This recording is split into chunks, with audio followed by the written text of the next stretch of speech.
मेरी सबसे बड़ी समस्या, लड़ाई खत्म होने के बाद मुझे याद आता है ये बात तो मैंने बोली ही नहीं।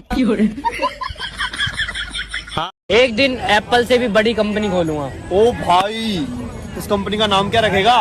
तरबूज। हे ब्रो, हाँ आप ही को कर रहे हैं। कुछ काम धंधा भी करो।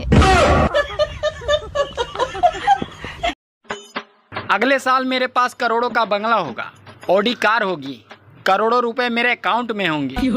वो कैसे? अरे अभी अभी नेटवर्क मार्केटिंग वाला मुझे समझा के गया है। आज मैंने गर्मी की वजह से 1000 रुपए देकर डाउन पेमेंट पे घर पे एक एसी ले आया।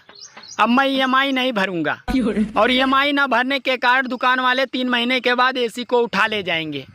वैसे भी 3 महीने के बाद एसी का क्या काम। अरे औरतें कितना भी रामायण देख लें, पर करनी तो उन्हें महाभारत ही है। एक बात बताओ, एक साइड पैसा पड़ा है और एक साइड दिमाग, तो तुम क्या चूज करोगी? पैसा।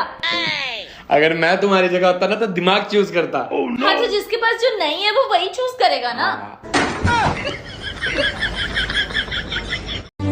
बादलों का बरसना तो मौसम विभाग वाले बता देते हैं, लेकिन बीबी का बरसना आज तक किसी ने नहीं बता पाया।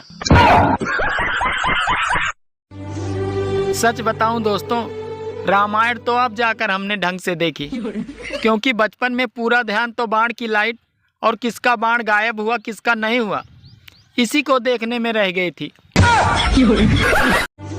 हमारे पड़ोस में एक लड़के को बीड़ी पीने की लत लग गई, तो उसके पिताजी ने बीड़ी की लत छुड़ाने के लिए उसे बाबा रामदेव के योगा क्लास में भेजा। पता है, अब वो पाँव से भी बीड़ी पी लेता है। एक परिवार में 5 बहन थीं। एक का नाम था टूटी, दूसरी का नाम था फटी, तीसरी का नाम था फीकी और चौथी का नाम था मरी, 5वीं का नाम था भूतनी। तो एक दिन उनके घर पे लड़की देखने वाले आए। मम्मी ने पूछा कि आप कुर्सी पे बैठोगे या चटाई पे? तो मेहमान ने कहा कुर्सी पर। मम्मी ने कहा टूटी कुर्सी ले आओ। तो मेहमान नहीं नहीं नहीं, हम तो चटाई पर बैठ जाएंगे। मम्मी बोली पटी चटाई लेकर आओ। तो मेहमान बोले अरे रहने दो, हम तो जमीन पे ही बैठ जाएंगे। तो मम्मी बोली आप चाय पियोगे या दूध? तो मेहमान बोले चाय। मम्मी बोली फीकी चाय लेकर आओ। तो मेहमान बोले नहीं नहीं रहने दो, चाय नहीं, हम तो दूध ही पी लेंगे। मम्मी बोली मरी भैंस का दूध ले आओ। तो मेहमान बोले रहने दीजिए, हम कुछ नहीं खा रहे, हमें तो सिर्फ लड़की दिखा दो। तो मम्मी बोली बेटी भूतनी को लेके आओ। मेहमान बेहोश। हम मेहमानों से बहुत परेशान थे। हमारे घर पे हमेशा कोई ना कोई मेहमान आता रहता था। तभी मेरे एक दोस्त ने मुझसे कहा भाई तुम अपने घर पे एक LIC एजेंट का बोर्ड लगा दो, और मैंने लगा दिया। आज बहुत दिन हो गया फूफा जी नहीं आए।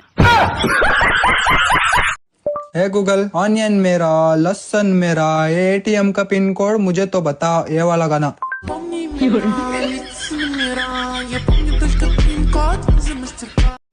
हे भगवान, बहुत गर्मी है, उठा लो और फेंक दो मुझे पड़ोसन की बाहों में।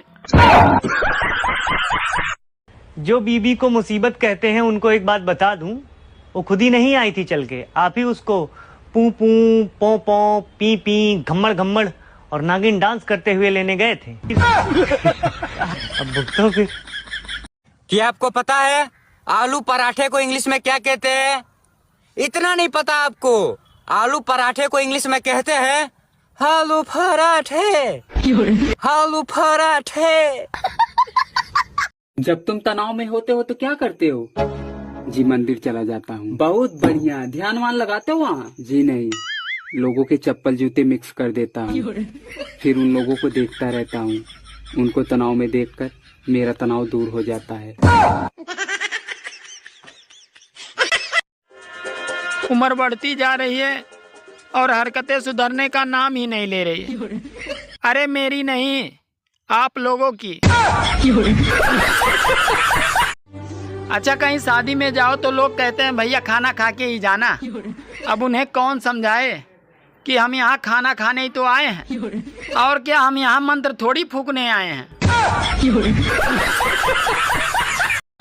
सुनो, अब तुम घर का काम मत करना। अब मैं खाना भी बना दूंगा, बर्तन भी मांज दूंगा, पोछा भी कर दूंगा और कपड़े भी धुल दूंगा। क्यों? क्योंकि मैं तुमसे बहुत प्यार करता हूँ बाबू।